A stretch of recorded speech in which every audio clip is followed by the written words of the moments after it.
अस्सलाम वालेकुम जी। अज जनाब मेरा मोहरा हिलिया ते बड़ी तकलीफ दे विच आ सुबह सुबह दा। बाकी जाना वा हुणे इलाज करवाने वास्ते बाबा जानी कोल जाके मोहरा चढ़वा के आना वा। दुआ करना अल्लाह ताला तंदुरुस्ती देवे। लो जी असी मोटरसाइकिल से बड़ी दूर सफ़र करके ते जनाब बाबा जानी दे घर पहुँच गए हैं ते मिलने इन्हों अल्लाह खैर करे। बाकी दुआ करना। लो जी भतरीआ मेरा आ गया बाहर ते अबू कितने नहीं बुलाओ जरा अबू नूं अंदर बैठे किच ने। बाबा जानी आ गए ने जनाब। अस्सलाम वालेकुम बाबा जानी, की हाल जे? तबीयत ठीक है? हाँ कुदरती लिबास च ही आ गए, सुते ऐसा लगता है। अब प्रॉब्लम बन गई है, तुहाडे कोल आए हैं हुण, अल्लाह खैर करे। चलो अल्लाह फजल करेगा, अल्लाह सुना तुहानू शिफा देगा, अल्लाह सुना तुहाडा दीन दुनिया भी बेहतर फरमाएगा। आमीन आमीन आमीन। लो जी बाबा जी तैयारी कर रहे हैं, अल्लाह खैर करे। नसीम विकी साहब जो ड्रामे बड़े फनकार ने, स्टेज ड्रामे के, टीवी ड्रामे के, इंडिया जाके भी उन्हें बड़ा काम किया। वो भी बाबा जानी को पिछले दिन आके 3 हफ्ते आते रहे हैं और इस टाइम अल्लाह ताला ने उन्होंने शिफा दी है। शिफा मेरे मालिक ने देनी है, मगर वो किने ना दुआ फकीर रहम अल्लाह।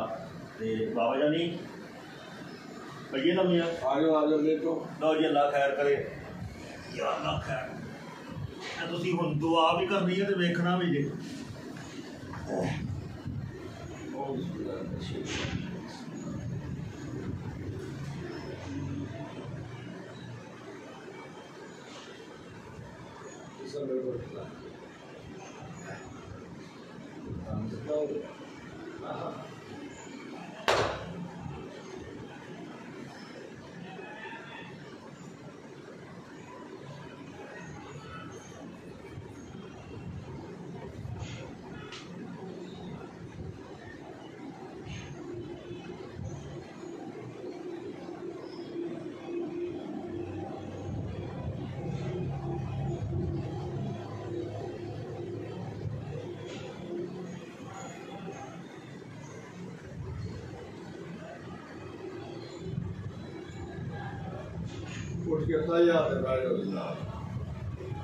एक तो होंदा ना कि मोहरे खिंचण वाले चढ़ाने वाले बड़ी तकलीफ देंदे ने और बड़े भैड़े भैड़े तरीके दे नाल खिंचदे ने।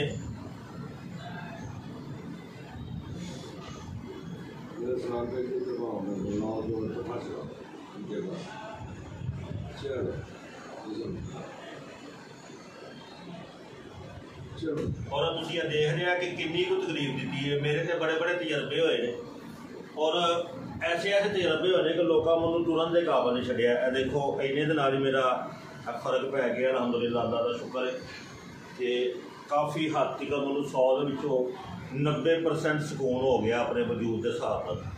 और मैं बाबा जानी का अल्लाह तो बड़ा शुक्रिया अदा करना वा कि बाबा जी शुक्रिया। मैं बाबा जानी का नंबर उत्ते लिख देवांगा, जिस मेरे भैन नूं मेरे भरा नूं कोई प्रॉब्लम बने मोहरियां दी, तुसीं इत्थे आ जाओ। शिफा मेरे अल्लाह ने देनी है और तुसीं एक दफ़ा बाबा जानी को आना लाजमी है तो माला करम करेगा। बाकी अपना ख्याल रखना। अल्लाह हाफिज़।